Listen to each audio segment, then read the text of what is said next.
సుధము పరిశుద్ధుడా, ప్రేమగల తండ్రి, కృపగల దేవా, మా రక్షకుడు, మా ప్రభుడవు, మా దేవుడవు నీవే. శాశ్వతమైన ప్రేమతో మమ్మల్ని ప్రేమిస్తూ మరి ప్రత్యేకమైనటువంటి పరిశుద్ధ దినమందు మీరు మాకు అనుగ్రహించినటువంటి వాక్యాన్ని మేము ధ్యానిస్తూ ఉండగా, వాక్యపు వెలుగులో మేము ప్రయాణిస్తూ ఉండగా, మీ బలము చేత, శక్తి చేత మమ్మల్ని నింపి భయముతో, భక్తితో దేవుని వాక్యాన్ని అర్థం చేసుకొని విశ్వాసంలో లోతుగా మేము ప్రయాణించులాగున సహాయం చేయగలరంటూ చేరవచ్చిన ప్రియబిడ్డ సంఘమంతటిని కూడా దీవించగలరని యేసు నామమున వేడుకుంటున్నాము తండ్రి, ఆమేన్. దయచేసి కూర్చుందాం.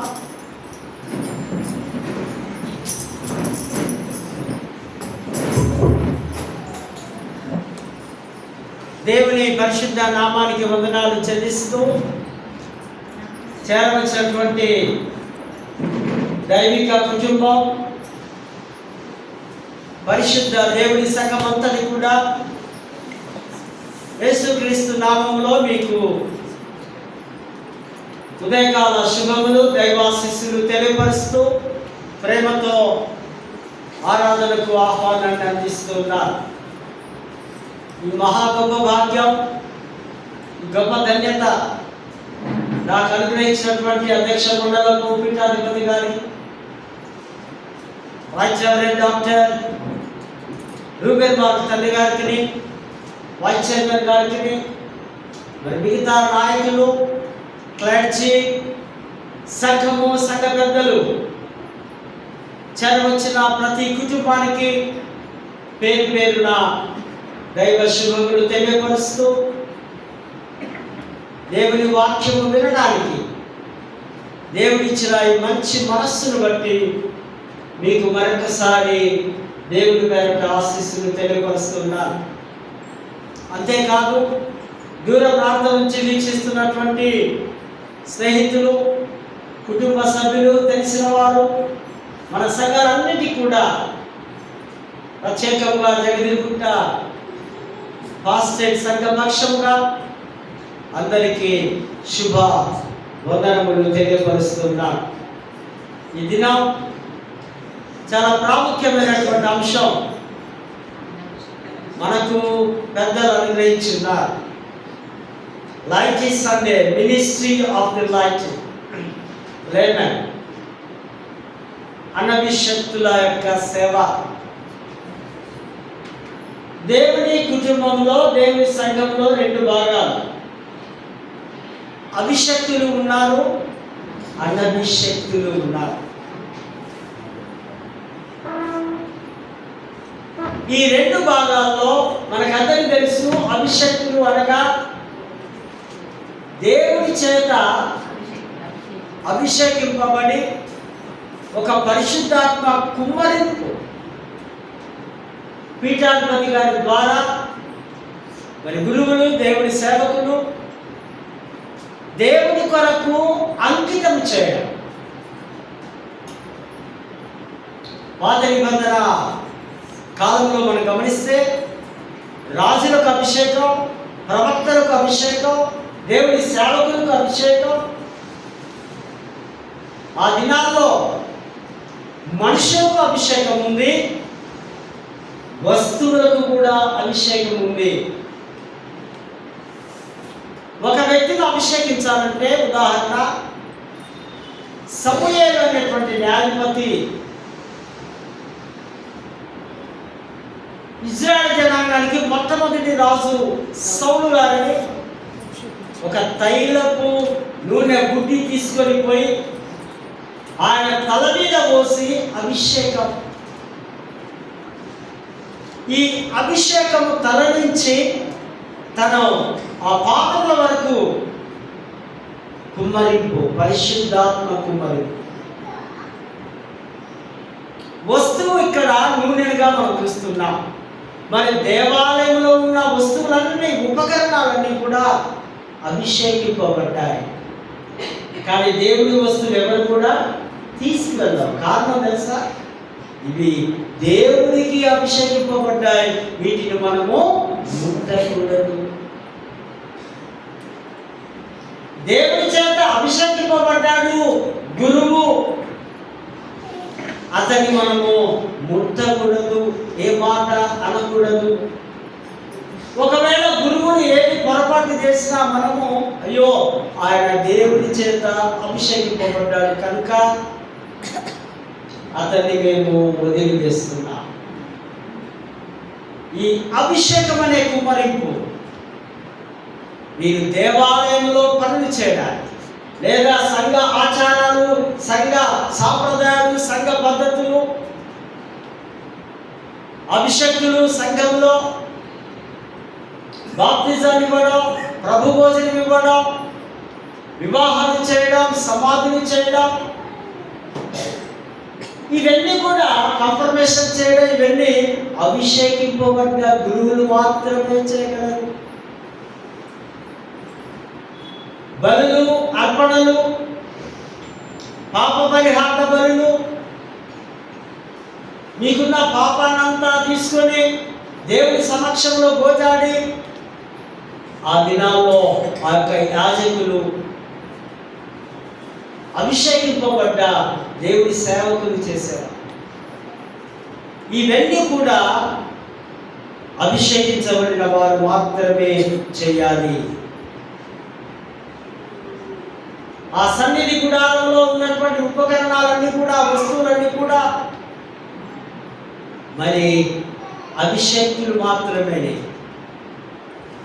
అనాయింటింగ్ పర్సన్స్, ఆర్డెంట్ పర్సన్స్, వారికి మాత్రమే ఆ అర్హత ఉంది. నేడు మన దేవాలయంలో మనం చూస్తున్నాం మన గురువులను, వారు చేస్తున్నటువంటి సేవ, వారు దేవుడికి ఏ విధంగా అంకితమై బిషప్లు, ప్రెస్బిటర్స్, డీకన్స్, ఇవాంజలిస్ట్ వీరందరూ కూడా ఘనమైనటువంటి పరిచర్య సేవలు చేస్తున్నట్టుగా మనము చూస్తూ ఉంటున్నాం. రెండవదిగా అన్ఆర్డర్డ్ లేమెన్,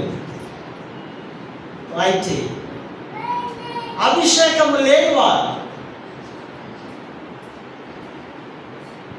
3/2 వంతు చర్చ్ ఆఫ్ సౌత్ ఇండియాలో అనభిషక్తులు ఒకవైపు, అభిషక్తులు ఒకవైపు. పర్సంటేజ్ ఎక్కువగా అనభిషక్తులకు ఉంది. అనభిషక్తులే మన నాయకులు, అనభిషక్తులే మన సంఘంలో ఉండే విశ్వాసం. వీరిని చక్కగా పేతురు తన మొదటి పత్రికలో రాస్తారు. వీరట రాజులైన యాజక సమూహం. ఒకప్పుడు చీకటిలో ఉన్నవారు ఇప్పుడు వెలుగులోనికి వచ్చి ఒక గొప్ప సమూహం, గుంపుగా ఉన్నారు. వీరు సంఘంలో ఒక సేవ, సంఘము వెలుపల మరొక సేవ. సంఘంలో సంఘ నాయకుడిగా, సంఘంలో ఆ పాస్టరేట్లో ఒక సెక్రటరీగా, ఆ పాస్టరేట్లో ఒక ట్రెజరర్గా, ఆ పాస్టరేట్లో ఒక స్టూవర్డ్గా, ఆ పాస్టరేట్లో ఒక సెక్స్టన్గా, ఆ పాస్టరేట్లో ప్రాపర్టీ సెక్రటరీగా, రకరకాలైనటువంటి సేవలు సంఘ నాయకులు, సంఘ పెద్దలు చేయడమే కాకుండా దేవుడి వాక్యం చదవడం, అవసరమైతే దేవుడి వాక్యం బోధించడం, ప్రార్థనలు చేయడం, అందరినీ గుంపులు గుంపులుగా దేవుడి మందిరానికి తీసుకొని రావడం, ఉపవాస ప్రార్థనలో కలిసి సంఘముతో ఒక పరిశుద్ధాత్మ శక్తిని పొందుకొని వారు సేవ చేయడం, వారు సంఘం లోపల బలమైనటువంటి సేవ, ఒక డిసిప్లిన్గా, క్రమశిక్షణతో సమయానికి ఆరాధనకు వస్తూ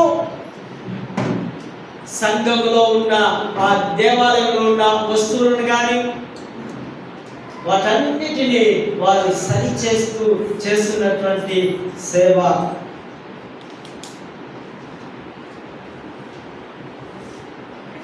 ప్రాముఖ్యంగా అన్నిటికంటే ముందు ఒక సభ్యత్వాన్ని పొందుకొని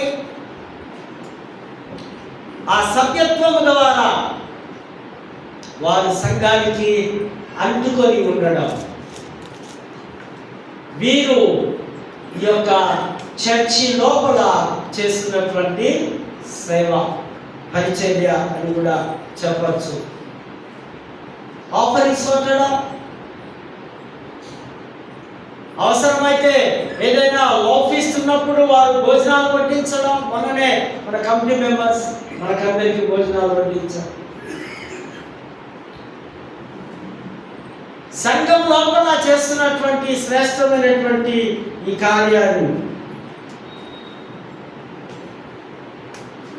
సంఘము వెలుపల అనగా సమాజంలో ఈ లేనెన్సీ ఒక టీచర్స్గా, ఒక లెక్చరర్స్గా, ఒక ప్రొఫెసర్స్గా, ఒక డాక్టర్గా, ఒక రాజకీయ నాయకుడిగా, ఒక బిజినెస్ మ్యాగ్నెట్గా,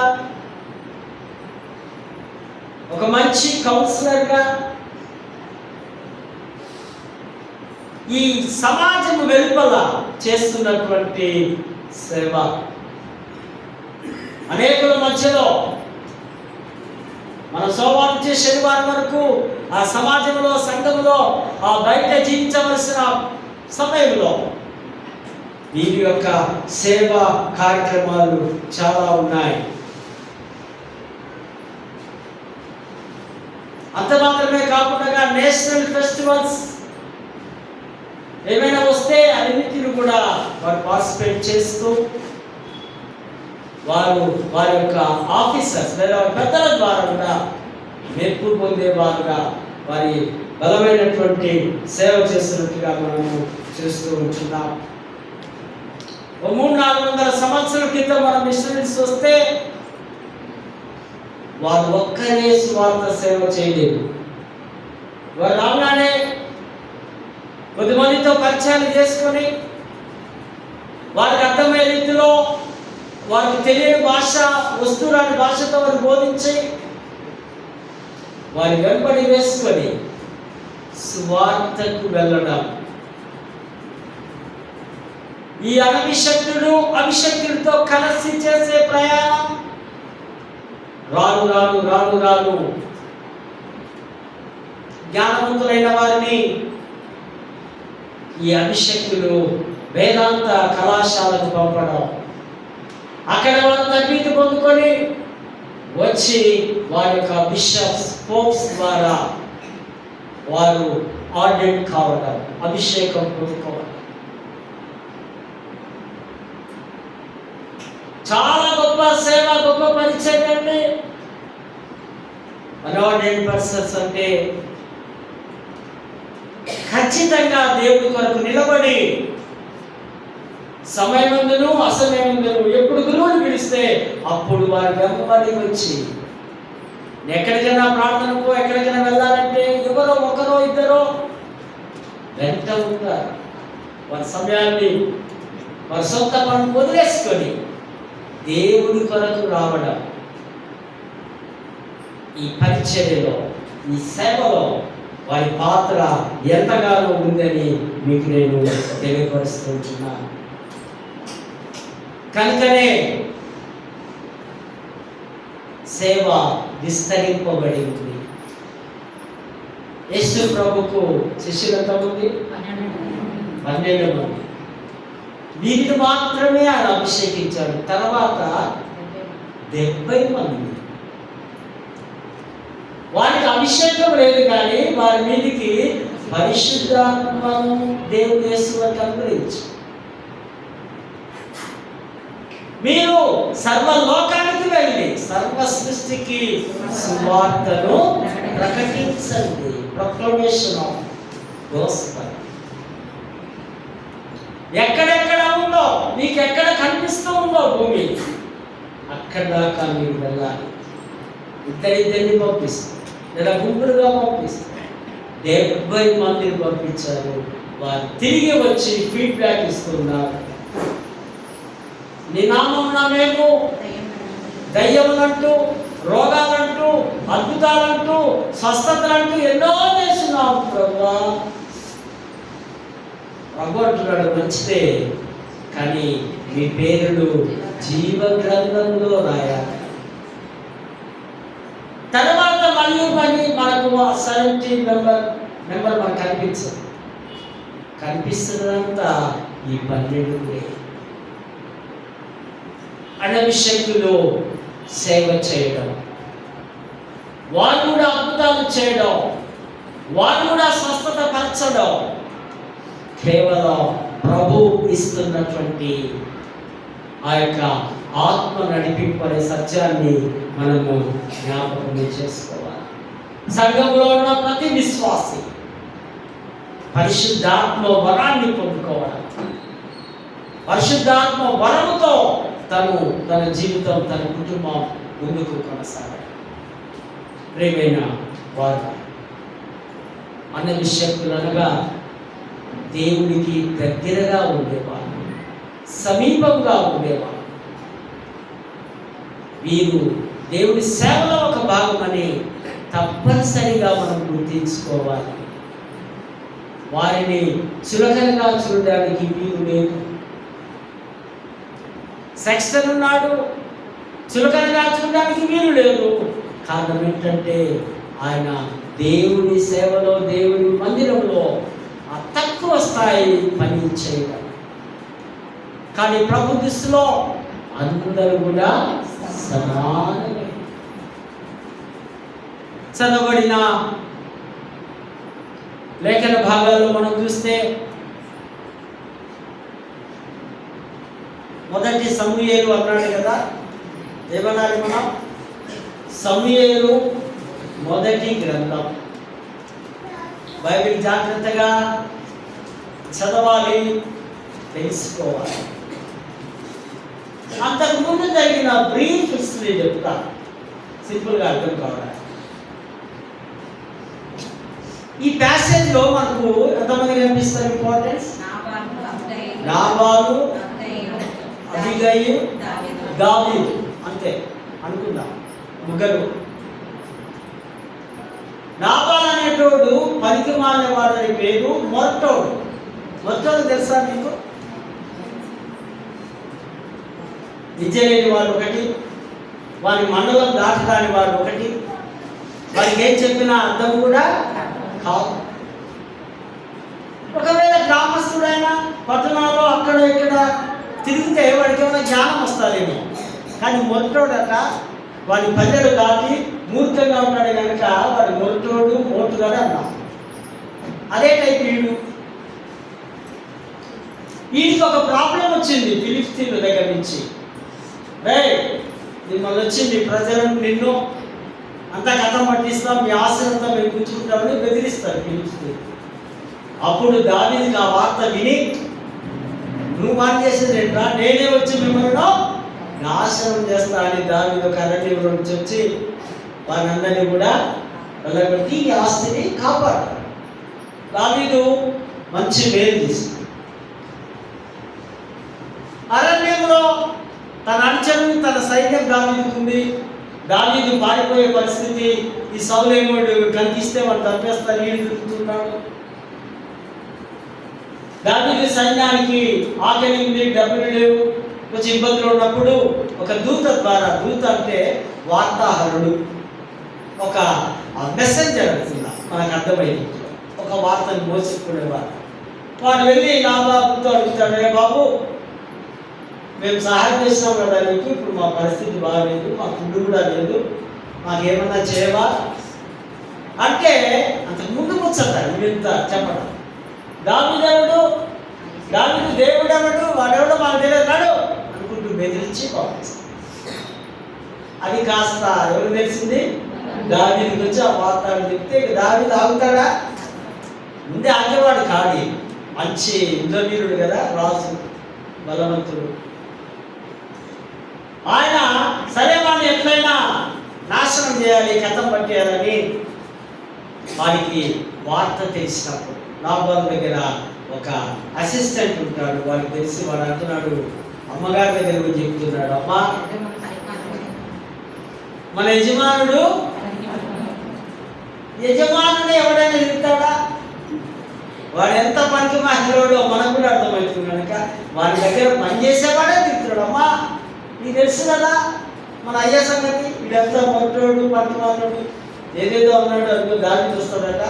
ఆయన వస్తే మాత్రం మన పని సున్నా. ఆయన సామాన్యుడు కాదు. ఆయన ఎలుగుబంటును సింహములను గానే దీని అన్ని కథం పట్టించాడు చిన్నప్పుడే. అంత గొప్ప ధైర్యవంతుడు. అంటే ఇక్కడ ఈ మూమెంట్ అబిగయీల్ అంటే సుబుద్ధి గల స్త్రీ, ఇంటెలిజెన్స్ ఉమెన్. ఆమె ఎంత తెలియగలదంటే ఆమె మినిస్ట్రీ ఆఫ్ ఇంటెలిజెన్స్ అనగా తెలివితో చేయి పరిచర్య, ఈమె సేవ. వెంటనే ఆమె సరే వీడు పనికిమాలాడు కదా ఈ భర్తకి చెప్పకుండా దావీదు వద్దకు వెళుతూ దావీదుకి ఏమేమి తీసుకోబోతుందట? ఎన్నండి? 200 రొట్టెలు, 2 ద్రాక్షరసపు బ్యాగులు, ఇంకా 5 గొట్టెలు మాంసములు, ధాన్యములు, 100 ద్రాక్ష గెలలు, 200 అంజీరపు పండ్లు. అబ్బ ఇంత మంచి డైట్ అందరికీ కావాలి కదా. ఒక పెద్ద కంకెర గాడిదలంట, అనగా మన గాడిదలు కావు, మన గాడిదలు కూడా ఇప్పుడు కనిపిస్తలేవు, సిటీలో అయితే లేవు, విలేజ్లో అక్కడెక్కడ కనిపిస్తాయేమో. ఆ గాడిదని ఎక్కించుకొని ఆమె దావీదు ఎక్కడున్నాడో వెతుక్కుంటూ వెళుతుంది. ఈ తెలివి గల స్త్రీ. అందుకే దంపతుల్లో ఒకరు డిగుగాడైనా దరిగాడైనా మరొకరు ఇంటెలిజెన్స్గా తేజస్సు కలిగిన వారుగా తెలివి గల వారుగా ఉంటారు. వెళ్ళి దావీదు అక్కడ ఉన్నాడు అనగానే ఆమె గాడిద దగ్గర నుంచి వాహనం నుంచి కిందికి దిగి వెంటనే వెళ్ళి కాళ్ళ మీద పడి నమస్కరించి మస్కా కొడుతుంది. ఆయన కోపం అంతా పోవాలని ఈమె తెలివిని ప్రదర్శించి కాళ్ళ మీద పడి, అయ్యా నువ్వు రాజు అవుతావు నాకు ఒకనొక దినం, నువ్వు గొప్పవాడు, మా భర్త పనికిమాలినవాడు, వాణ్ణి మీరు వదిలేయండి. మినిస్ట్రీ ఆఫ్ హ్యూమిలిటీ, విధేయతతో కూడిన పరిచర్య, విధేయతతో కూడిన పరిచర్య, తగ్గించుకొని చేస్తున్న పరిచర్య. తను తగ్గించుకొని అతని దగ్గరికి ఆ పాదములు కూడా పడిపోవాలి. ఎంతటి వాడైనా కరిగిపోతాడు కదా. మనసున్నవాడు ఏమైపోతాడండి? కరిగిపోవాలి. మరియు అవన్నీ తీసుకొని పోయింది. ఇదంతా ఆకలిలో ఉన్నారు, మస్తు ఆకలిలో. ఒక్కోసారి నాకు ఆకలి అవుతూ ఉంటుంది కదా బాగా. ఆ విధంగా చాలా ఆకలి ఉన్నారు. అవన్నీ చూడగానే దాన్ని చూడాలి, తీసుకున్నాంలే ఈ కానుకలన్నీ తీసుకు, ఇదిగో ఈ కానుకలు మీరు తీసుకోండి, మమ్మల్ని క్షమించండి అంటూ ఆమె ప్రార్థిస్తూ ఉంది. ఆమె దావీదుకు అన్ని కానుకలు ఇస్తుంది. విజ్ఞాపన ప్రార్థనతో ఆమె ఈ పరిచర్య చేస్తూ మా తప్పులను క్షమించండి. శాంతి సమాధాన పరిచర్య అంటే దావీదు కూడా అంటున్నాడు, నువ్వు సమాధానంతో వెళ్ళు, నేను కాంప్రమైజ్ అయిపోయాను, నేను సమాధాన పడుతున్నాను, ఇక మిమ్మల్ని నేనేమి చేయను. ఈమె అనభిషక్తురాలు. ఈమెమో మిరియాములాగా దెబోరాలాగా అదంతా అభిషేకులు కాదు. ఈమె ఏదో మొట్టమొదటి భార్య, కానీ తెలివి గలని. ఇక్కడ ఆ పరిస్థితిని ఇక్కడ మనం చూస్తూ ఉన్నాం. తెస్సలోనిక పత్రికలో మనం గమనిస్తే, తెస్సలోనిక మొదటి పత్రిక 4వ అధ్యాయము, మినిస్ట్రీ ఆఫ్ ప్లీజింగ్ గాడ్, సేవ కొరకు దేవుని వేడుకోవాలి. తెస్సలోనికలో సంఘంలో ఉన్న విశ్వాసులకు పౌలు రాస్తూ ఉన్నాడు. పౌలు ఆ పత్రిక ద్వారా రాస్తూ వారందరూ కూడా దేవుని సేవలో పాలుభాగస్తులు కావాలని, వారందరూ కూడా అభిషక్తులుగా దేవుడిని పిలుచుకోవాలని వారికి రాస్తూ 3వ వచనంలో చూస్తారు, మీరు పరిశుద్ధులవుతాయే దేవుని చిత్తము కనుక మీరు జారత్వము చేయడము మానివేయాలి. జారత్వములకు దూరంగా ఉండండి. గ్రీకు భాషలో మొయికే గియో, జారత్వం. యేసుక్రీస్తు కాలంలో ఆ రోమా సామ్రాజ్యంలో చాలా విస్తారమైనటువంటి జారత్వం నడుస్తుంది. జారత్వం అంటే వివాహమైన వ్యక్తి భార్య లేక భర్త మరొక వ్యక్తితో జరిపే లౌకిక కార్యమే జారత్వం. ఈ చెడు పాపం, ఈ చెడు వ్యభిచారం. మీ శరీరాలను దేవాలయంగా ఉంచుకోనండి, అది దేవుడి చిత్తం. దేవుడి చిత్తానికి మీరు అనుకూలంగా జీవించాలంటే వాటికి, పాపానికి మీరు దూరంగా ఉండాలి. జారత్వం అనే లౌకిక సంబంధమైన పాపం విశ్వాసి దేవునికి దూరం చేస్తుంది. ఆ చెడు క్రియల నుంచి మీరు బయటికి రావాలి. దేవుడి చిత్తం నెరవేరమంటే దేవునిలాగానే జీవించడం, క్రీస్తు వలె బ్రతకడం, పౌలు వలె బ్రతకడం, ఆయన కోరి నడుచుకోవడం. 6వ వచనంలో చూస్తాం, తన సహోదరునికి మోసము చేయకుండా ఉండవలేను. కొన్నిసార్లు మోసాలు చేస్తుంటాం కదా, బయటి వారికి మోసం చేస్తాం, ఇంటి వారికి మోసం చేస్తాం, కుటుంబ సభ్యులకు కూడా మోసం అంటే మీకు తెలియకుండా మీ నుంచి ఏదైనా తస్కరించాలి, లేదా మీ అనుమతి లేకుండా మీ యొక్క పేరును వాడుకొని ఎక్కడో 2-3 లక్షలు అప్పు తీసుకొని మోసం చేయాలి. ఎవరైనా అడిగితే ఆ ఫలానా వారు ఇస్తారు. ఈ మోసాన్ని, ఈ అతిక్రమాన్ని గ్రీక్ భాషలో స్టెనోక్టిటో అనగా హద్దు మీరడం, నిరాశ పాలవడం. హద్దు మీరి జీవిస్తూ ఉంటాం. కుటుంబంలో, సమాజంలో, దేశంలో మన హద్దులు మనకు కనిపిస్తున్నాయి, కానీ వాటన్నిటినీ అతిక్రమిస్తూ మనము వెళ్ళిపోయే పరిస్థితిని చూస్తున్నాం. ఇటువంటి స్థితి రాకూడదని పౌలు వారికి ఎంతగానో ప్రాధేయపడుతూ రాస్తూ ఉన్నాడు. 8వ వచనంలో పాలు గద్దింపును నిర్లక్ష్యం చేయడం, ఆ పరిస్థితులను వ్యతిరేకించడం, కొన్నిసార్లు నిర్లక్ష్యం చేయడం, చెప్పిన మాట వినకపోవడం.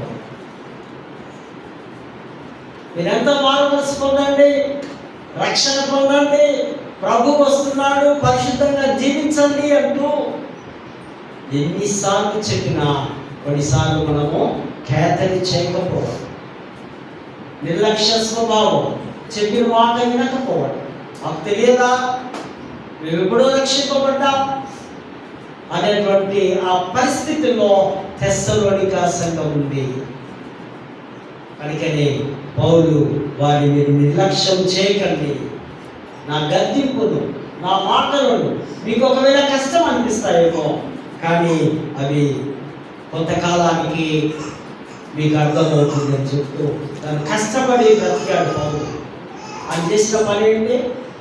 డేరాలు, టెంట్ ఉంటాయి కదా, టెంట్ హౌస్లో అటువంటి పని చేస్తూ ఆయన ఆ జీవిస్తున్నటువంటి జీవితాన్ని ఇక్కడ మనం చూస్తున్నాం. కనుకనే ఇక్కడ అనిమిషకులైన సంఘానికి ప్రభు రాస్తున్న మాటలను జ్ఞాపకం చేస్తున్నాం. సువార్త పాఠంలో కూడా మనం గమనిస్తే యేసు ప్రభు దగ్గరికి ఒక ధర్మశాస్త్ర పండితుడు ఉపదేశించేవాడు, లేదా ఒక అయ్యగారు లాంటి వాడు, ఒక యాజకుడు అనుకున్నాడు. ఆయన వస్తూ ఉన్నాడు. వచ్చి ప్రభుని ఒక క్వశ్చన్ చేస్తూ అడుగుతున్నాడు, నిత్య జీవం పొందుకోవడానికి నేనేం చేయాలి అంటే ఆయన అంటాడు, నీవు ఆజ్ఞలను నీకు తెలుసా అని నాకు తెలుసు. ఏంటది? దేవుని ప్రేమించాలి పూర్ణ మనసుతో, పూర్ణ హృదయంతో, ఆయన పూర్ణ ఆత్మతో సేవించాలి, కనపరచాలి. అట్లనే పొరుగు వారిని కూడా ప్రేమించాలి. అవును తెలుసు. మరి అవన్నీ పాటిస్తున్నా అంటూ మళ్ళీ క్వశ్చన్ వేస్తాడు, పొరుగువాడంటే ఎవరు? ఆ మాటను తీసుకొని ప్రభు ఒక ఉపమానం చెప్తున్నాడు. ఇక్కడ ఒక ఇలిస్ట్రేషన్ చెప్తున్నాడు ప్రభు. ఆ ఉపమానం చాలా శక్తివంతమైనదిగా ఉంది. వారిద్దరి సంభాషణ ఇక్కడ మనం చూస్తున్నాం. ఈ ప్యాసేజ్లో మనకి ఎంతమంది కనిపిస్తారు? నలుగురు కనిపిస్తారు. ఎవరెవరు? యాజకుడు, లేవీయుడు, సమరయుడు. వీడు దెబ్బలు తిని గాయంతో ఉన్న, పొరప్రాణంతో ఉన్నటువంటి ఒక సహాయం కోరుకునేవాడు, ఒక నిస్సహాయ స్థితిలో పడి ఉన్న ఒక మనిషి. మనమందరం మంచి సమరేయుడు అన్నాం, కానీ అక్కడ మంచి లేదు. మనం పెట్టుకున్నాం ఆ పేరు, సమరేయుడేనే ఉంది. ఈ సమరయులు యూదులకు భద్ర శత్రువులు. మిశ్రమ జాతి. వీరు ఒరిజినల్ యూదులు కాదని వీరిని పాలనవతల దూరంగా పెట్టేవారు. సంబంధాలు ఉండేటివి కావు. యెరూషలేము నుంచి వెళ్ళిపోకూడదు దిగి వస్తూ ఉన్నాడు. యెరూషలేము పైన ఉంది, వారు కింద లోయలు, కొండలు మధ్యలో. 5వ శతాబ్దంలో ఒక పండితుడు, జెరోమ్ అనే పండితుడు, ఆ రహదారిని రక్తపు దారిగా వర్ణించాడు. అంటే ఆ దినాల్లో దొంగలు గడద ఎక్కువ. ఎవడైనా ఒంటరిగా వస్తే వారిని కొట్టి వారి దగ్గర ఉన్నటువంటి ఆ సంపద అంతా గుంజుకునేవారు. ఈ మధ్య ఈ 10-15 సంవత్సరాలు మనకు బాగున్నాయి రోడ్స్ అన్ని ఏరియాలో. ఒకప్పుడు కొన్ని కొండ ప్రాంతాల్లో కూడా ఈ చిన్న నేరో రోడ్స్ ఉన్నప్పుడు ఆ హైట్లో ఆ బస్సెస్ లారీలు ఎక్కలేని పరిస్థితిలో అక్కడ రాళ్ళు అడ్డబెట్టి దొంగలు బస్సులను, మనుషులను దోచుకునేవారు. Recently 20 years back. ఆ రక్తం దారిగా ఆ ప్రాంతంలోంచి వస్తున్నాడు. యెరూషలేముకి అర్థం సమాధానము, ఎరుకో అంటే శపితమైనది. వాడు ప్రయాణం కొనసాగుతుంది. మార్గ మధ్యంలో మనం అనుకున్నట్టుగానే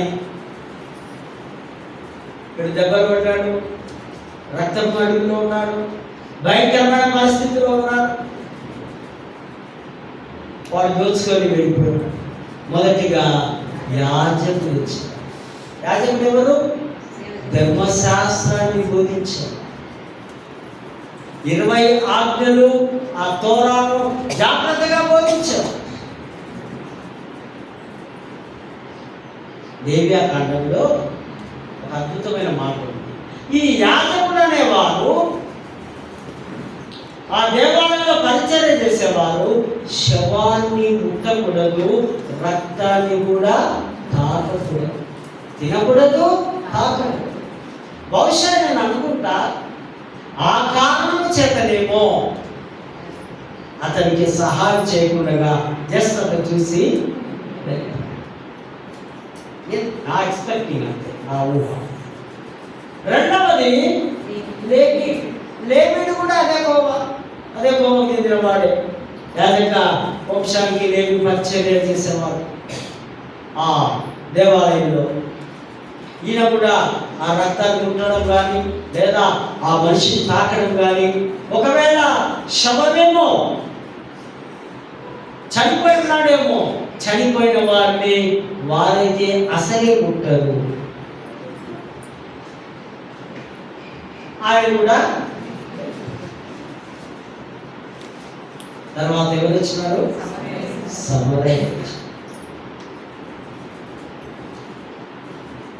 సమరయుల్లో మనం ఎవరిని చూస్తాం? యేసు ప్రభుని చూస్తాం. యేసు ప్రభు కలిగిన లక్షణాలను చూస్తాం. సమరయుడి దగ్గర ఫస్ట్ ఎయిడ్ బాక్స్ ఉంది. ఆ బాక్స్ ఏమేమి ఉన్నాయి? నూనె, ద్రాక్షారసం.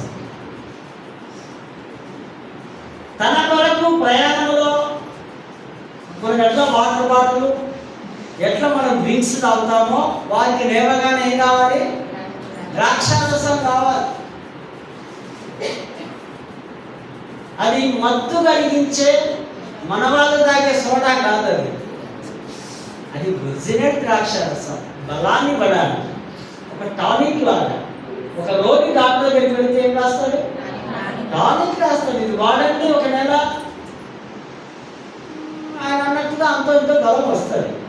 అంటే నీరసం. ఈ ఫస్ట్ ఎయిడ్ బాక్స్ ఆయన పెట్టుకుంటాడు ప్రయాణం వరకు. గాడిద మీద వస్తున్నాడు, వాడు పడి ఉన్న చోటికి ఆయన గాడిద మీద నుంచి కిందికి దిగి